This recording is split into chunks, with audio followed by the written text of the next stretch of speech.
కాంగ్రెస్ ప్రభుత్వ నిర్లక్ష్యం వల్లే ఆర్టీసీ కార్మికుడు శంకర్ గౌడ్ ఆత్మహత్య యత్నానికి పాల్పడ్డాడని బీఆర్ఎస్ రాష్ట్ర నేత రాకేష్ రెడ్డి మండిపడ్డారు.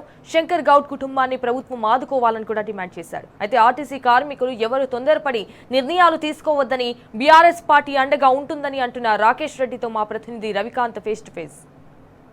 రెండవ రోజు ఆర్టీసీ కార్మికుల సమ్మెలో భాగంగా నర్సంపేట డిపో పరిధిలో పనిచేస్తున్నటువంటి RTC driver Shankar Goud petrol పోసుకుని ఆత్మహత్య యత్నానికి పాల్పడ్డాడు.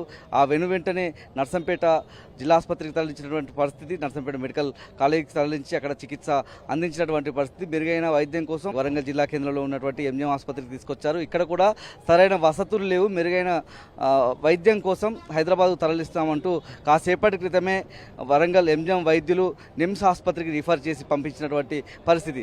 80% పైగా కాలిన గాయాలైనటువంటి శంకర్ గౌడ్ ఆరోగ్యం ప్రస్తుతం ఆందోళనకరంగా ఉన్నట్టుగా తెలుస్తూ ఉంది. వైద్యులు చెప్పిన విషయాల ప్రకారం వెంటిలేటర్ మీద ఆయనను ఉంచినటువంటి పరిస్థితి, శ్వాస తీసుకోవడానికి కూడా ఇబ్బందులు పడుతూ ఉన్నారని వైద్యులు తమ హెల్త్ బులెటిన్లు చెప్పినటువంటి పరిస్థితి. శంకర్ గౌడ్ను పరామర్శించేందుకు వచ్చినటువంటి బీఆర్ఎస్ రాష్ట్ర నాయకుడు రాకేష్ రెడ్డి మనతో పాటు ఉన్నారు. మాట్లాడించేటువంటి ప్రయత్నం చేద్దాం. శంకర్ గౌడ్ లాంటి ఆర్టీసీ కార్మికులు ఇవాళ మళ్ళీ ఆత్మ బలిదానాల వైపు అడుగులు వేస్తున్నటువంటి సందర్భాన్ని ఎట్లా చూస్తూ ఉన్నారు? ఈ శంకర్ గౌడ్ కుటుంబానికి, శంకర్ గౌడ్కి ఎట్లా న్యాయం జరగాల్సిన అవసరం రాష్ట్ర ప్రభుత్వం తరఫున? రాష్ట్ర వ్యాప్తంగా జరుగుతున్నటువంటి ఆర్టీసీ సమ్మెలో భాగంగా ఈరోజు నర్సంపేటకు చెందినటువంటి శంకర్ గౌడ్ గారు ఆత్మహత్యకి ప్రయత్నం చేయడము చాలా బాధాకరం, చాలా దురదృష్టకరం. ఈ ప్రభుత్వం వచ్చి 2.5 ఏళ్ళు కావస్తున్నది.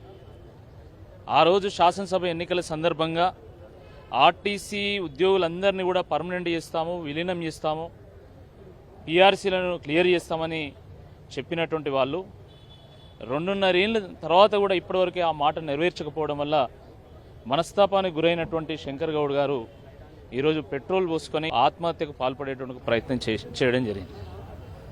చాలా దురదృష్టకరం.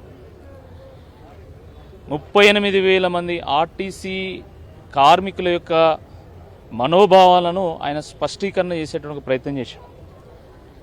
ఆత్మహత్య చేసుకోవడాన్ని ఎవరు కూడా సమర్థించం, కానీ వాళ్ళకు ఉన్నటువంటి వేదన అలాంటిది. గత ప్రభుత్వంలో కేసీఆర్ గారు 2023లో ఆర్టీసీ ఉద్యోగులను ప్రభుత్వంలో విలీనం చేస్తూ ఒక నిర్ణయం తీసుకోవడం జరిగింది. దానికి అనుగుణంగా ఒక జీవో కూడా ఇవ్వడం జరిగింది. కానీ దురదృష్టకరమైనటువంటి విషయం ఏంటంటే కాంగ్రెస్ ప్రభుత్వం వచ్చిన తర్వాత ఒక నోటిఫికేషన్ ఇచ్చి ఆ జీవోను అమలులోకి తీసుకురావాలి, కానీ అది కూడా చేయకుండా తాత్సారం చేసి ఈరోజు ఆర్టీసీ కార్మికుల యొక్క వేదనకు ఈ ప్రభుత్వం కారణమైపోయింది. నేను ఉదయము మన వరంగల్ 2 డిపో 1 డిపోకి సంబంధించినటువంటి కార్మికులతో నేను మాట్లాడినా. వాళ్ళందరూ కూడా అదే చెప్తున్నారు. అన్న 41 రోజులైంది సమ్మెకు నోటీస్ ఇచ్చి, కనీసం మాతో మాట్లాడలేదు. మొక్కుబడిగా కొంతమంది ఐఏఎస్లను పంపించి వాళ్ళు మాట్లాడుతూ ఉన్నారు. ప్రజాపాలనలో మేము ప్రజలం కామా, మా ఓట్లు వేయలేదా కాంగ్రెస్ పార్టీకి, మా ఓట్లతో కాంగ్రెస్ ప్రభుత్వం అధికారంలోకి రాలేదా, మరి మమ్మల్ని ఎందుకు పట్టించుకోవడం లేదు, ఎందుకు ఆర్టీసీ కార్మికులు అంటే అంత నిర్లక్ష్యం, ఎందుకు ఆర్టీసీ సంస్థ అంటే అంత నిర్లక్ష్యం అని చెప్పి వారు చెప్పడం జరిగింది. కాబట్టి తీవ్ర మనోవేదనలో ఉన్నారు. కార్మికులు ఏం కోరుకుంటారండి? భద్రత కోరుకుంటారు, భరోసా కోరుకుంటారు, వాళ్ళ పిల్లలకు ఒక భవిష్యత్తు కోరుకుంటారు. దానికోసమని వాళ్ళు సమ్మె చేస్తున్నారు తప్ప ఏదో ప్రభుత్వాన్ని ఇబ్బంది పెట్టాలనో లేకపోతే ప్రజలను ఇబ్బంది పెట్టాలనేటువంటి వాళ్ళు సమ్మె చేయడం లేదు. కాబట్టి వెంటనే ప్రభుత్వము ఆర్టీసీ జేఏసీని వెంటనే చర్చలకు పిలవాలి, సానుకూలంగా స్పందించాలి, వాళ్ళ డిమాండ్లను నెరవేర్చాలి. దాంతోపాటు శంకర్ గౌడ్ కుటుంబానికి వెంటనే తక్షణ సహాయం కింద ఒక 25 లక్షల రూపాయలు ఇవ్వాల్సిందిగా ఈ సందర్భంగా మేము బీఆర్ఎస్ పార్టీ పక్షాన డిమాండ్ చేస్తున్నాం. ప్రైవేటు డ్రైవర్లని ఇవాళ ప్రైవేట్ కండక్టర్లను ఇచ్చి మా బతుకు మీద దెబ్బ కొడుతున్నటువంటి ఆలోచన విధానంలోనే ఇవాళ శంకర్ గౌడ్ ఆత్మహత్య యత్నానికి పాల్పడని అనుకోవచ్చు. రాష్ట్ర వ్యాప్తంగా ఒక దుమారం రేపుతున్నటువంటి పరిస్థితుల్లో ఆర్టీసీ కార్మికులు ఈ సందర్భంగా ఎలాంటి ధైర్యంతో ఉండాల్సిన అవసరం ఉంది? బీఆర్ఎస్ ఎలాంటి ధైర్యం కల్పించే ప్రయత్నం చేస్తుంది? ప్రభుత్వ నిర్లక్ష్యం చాలా స్పష్టంగా కనబడుతుంది. ప్రభుత్వం హామీ ఇచ్చి 2.5 ఏళ్ళు గడిచిపోయింది, అంటే సగం పుణ్యకాలం కాస్త గడిచింది. అందుకనే వీళ్ళు 13 సార్లు నోటీస్ ఇచ్చిన తర్వాత సమ్మెకు దిగింది.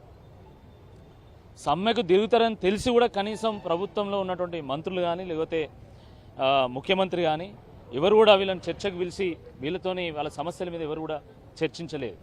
కాబట్టి కార్మికులు ఈరోజు తీవ్రమైనటువంటి మనోవేదనలో ఉన్నారు.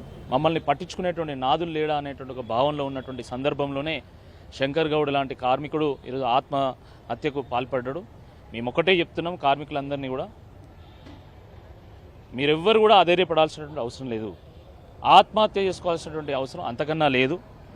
మిమ్మల్ని కాపాడుకునేటువంటి బాధ్యత బీఆర్ఎస్ పార్టీ తీసుకుంటుంది. ఎందుకంటే బీఆర్ఎస్ పార్టీకి ఉద్యోగులకు ఉన్నది పేగుబంధం.